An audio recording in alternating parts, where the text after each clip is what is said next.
दोस्तों, गोदी मीडिया के लिए एक और हफ्ता बुरा गुजरा। चलो भाई। लव जिहाद का नाम लेकर मुस्लिम समुदाय को टारगेट करने वाले शो करने पर न्यूज 18 के एंकर अमीश देवगन और अमन चोपड़ा, टाइम्स नाउ के एंकर हिमांशु दीक्षित के प्रोग्राम को गलत माना गया है और जुर्माना इन पर लगा है।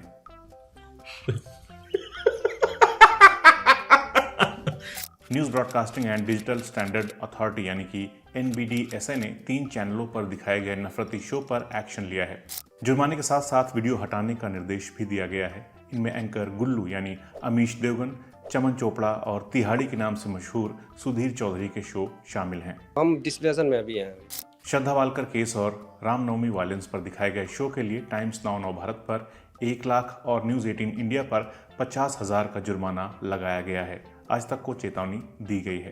तीनों चैनलों को 7 दिन में ऑनलाइन प्लेटफॉर्म से विवादित वीडियो हटाने को कहा गया है। ये भगवान क्या जुल्म है। समाज में नफरत फैलाने वाले और एकता को बिगाड़ने वाले प्रोग्राम चलाने के लिए ये जुर्माने लगाए गए हैं।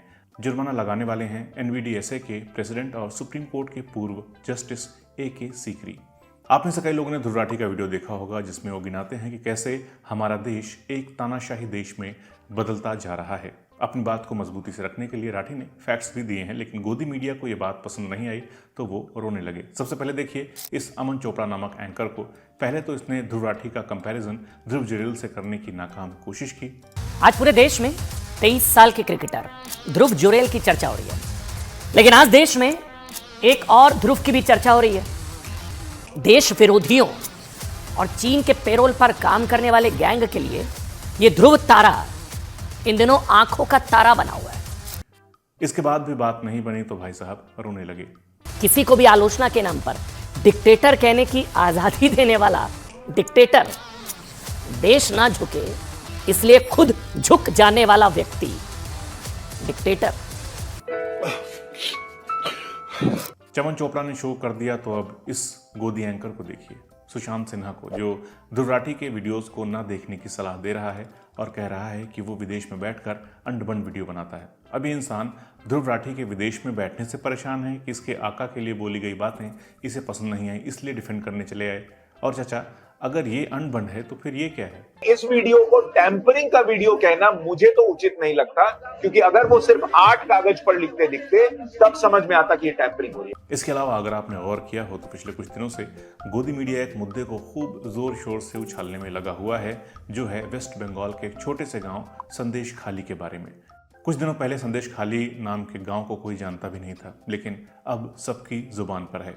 संदेश खाली पश्चिम बंगाल का संदेश खाली है। संदेश खाली के मामले में भी किया जा रहा है। दोस्तों, यही मीडिया की ताकत है कि वो छोटे से भी इशू को बड़ा बना सकती है और बड़े से बड़े इशू को गायब कर सकती है। आजाद भारत के अंदर इस तरह की घटना किसी नहीं दिखी और सबके मुंह सिले हुए हैं। एक हाथरस हुआ था, तमाम लोग छाती पीट रहे थे, तमाम विपक्षी नेता छाती पीट रहे थे, लेकिन बंगाल के संदेश खाली पर ऐसा मौन है कि कोई कुछ बोलना नहीं चाहता, क्योंकि बंगाल में ममता बनर्जी की सरकार है।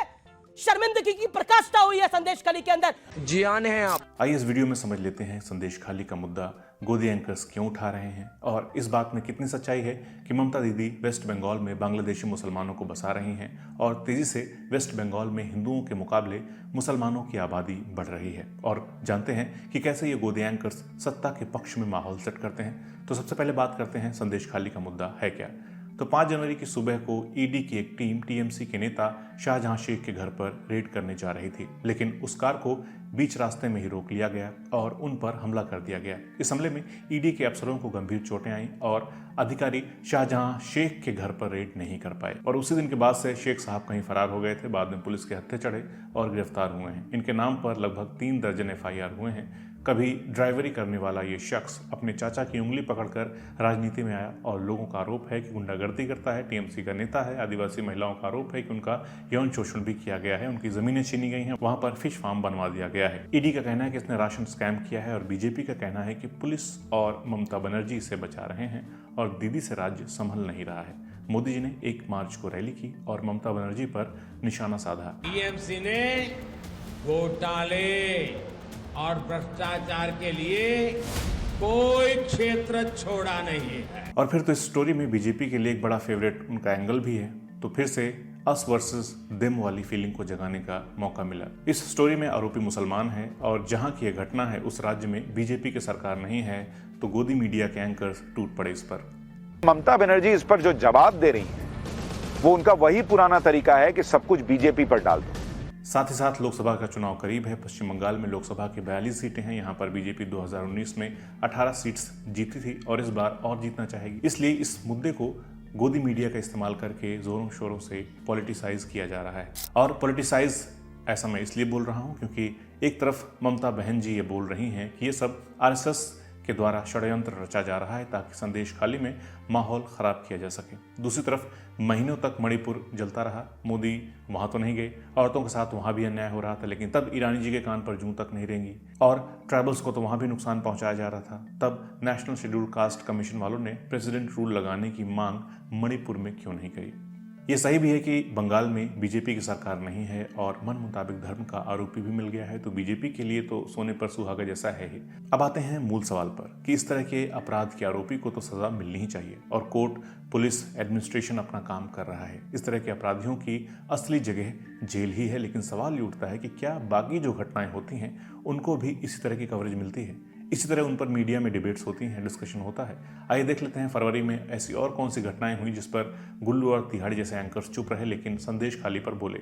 यहाँ पर साफ कर दूं कि मैं बिल्कुल चाहता हूं कि संदेश खाली पर बात हो और 10 खबरें चलें, लेकिन एक प्राइम टाइम डिबेट तो इन मुद्दों पर भी होनी चाहिए थी। जिस दिन 1 मार्च को पीएम मोदी बंगाल में ममता बनर्जी पर निशाना साध रहे थे, उसी दिन खबर आई कि जहां से मोदी जी जीते हैं बनारस, वहीं के एक बीजेपी नेता जो ब्लॉक प्रमुख रह चुके हैं, विधायकी का चुनाव लड़ चुके हैं, उन पर एक महिला ने आरोप लगाया है जबरदस्ती करने का, लेकिन किसी भी गोदी मीडिया ने इस पर एक भी प्राइम टाइम डिबेट नहीं की।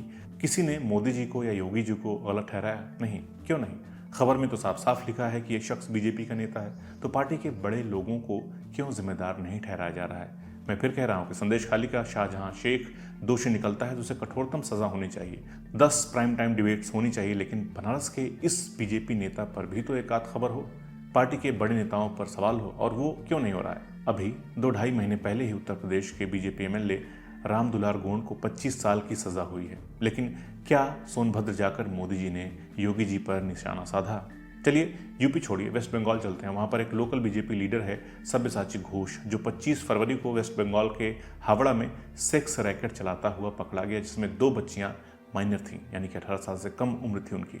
लेकिन इसे ये कहकर बीजेपी ने टाल दिया कि संदेश खाली मुद्दे से ध्यान भटकाने के लिए ममता बनर्जी सरकार ये कर रही है। दोस्तों, मैं चाहता हूं कि आप ये सोचें समझें कि चाहे ममता बनर्जी की सरकार हो या फिर बीजेपी की सरकार हो, गरीबों के बारे में कोई सरकार नहीं सोचती है और लाचारों के शोषण के मामले में कोई भी सरकार कम नहीं है। लेकिन अपराधी किसी भी पार्टी का हो, किसी भी जाति धर्म का हो, सभी को बराबर सजा मिलनी चाहिए। मगर गोदी मीडिया इस तरह से खबरें दिखाता है जैसे बीजेपी पार्टी सही है और बाकी सब गलत। मोदी जी की पार्टी वाले नेता ही हैं, बाकी तो सभी पार्टियों में देश विरोधी भरे हुए हैं, हिंदू विरोधी भरे हुए हैं, जो बिल्कुल भी नहीं होना चाहिए। मीडिया को निष्पक्ष होकर खबरें दिखानी चाहिए और इस खेल को समझने की कोशिश हमें करनी चाहिए कि कौन सत्ता बचा रहा है और कौन सत्ता में आने के लिए अलग अलग पैंतरे आजमा रहा है। और यहाँ पर आता है हमारा दूसरा सवाल, जो कि बहुत ही ज़रूरी है, और वो है कि क्या वाकई ममता दीदी रहीं तो पश्चिम बंगाल में हिंदू खतरे में आ जाएगा।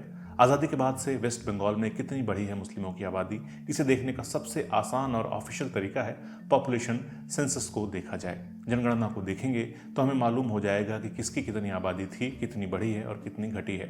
आज़ादी के बाद 1951 में जनगणना हुई थी। इसके मुताबिक वेस्ट बंगाल में 78.5 यानी कि 78.5% हिंदू थे और 19.4% मुस्लिम थे। फिर आते हैं 1991 के सेंसस पर, यहाँ मुस्लिमों की आबादी बढ़कर 23.6% हो जाती है और हिंदुओं की आबादी का परसेंटेज घटकर 74.7 हो जाता है। 2001 में मुस्लिमों की आबादी का परसेंटेज फिर बढ़कर 25.2 हो जाता है और 2011 में मुस्लिमों की आबादी फिर बढ़कर 27% हो जाती है। मतलब अगर सेंसस के हिसाब से देखें तो ये बात बिल्कुल सही है कि मुस्लिमों की आबादी वेस्ट बंगाल में बढ़ी है और इसी बढ़ते हुए ट्रेंड को देखकर बीजेपी वाले कहते हैं कि इस बार मुस्लिमों की आबादी 30% हो जाएगी और एक दिन हिंदू वहाँ रह ही नहीं जाएंगे वगैरह वगैरह। लेकिन यह एक कैच है जो बीजेपी के दावे को पूरी तरह गलत साबित करता है।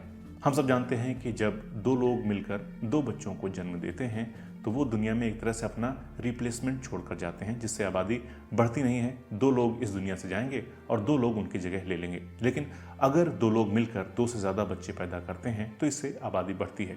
तो 2 से कम संतानें नहीं होनी चाहिए, नहीं तो आबादी कम होती जाएगी, और 2 से ज़्यादा रहेंगे तो आबादी बढ़ेगी। इसे TFR या फिर टोटल फर्टिलिटी रेट कहते हैं। TFR 2.1 से कम नहीं होना चाहिए। लेकिन पहले के वक्त में लोग खूब बच्चे पैदा करते थे और एक तरह की सोच थी हमारे यहाँ कि जितने बच्चे होंगे उतनी कमाई होगी।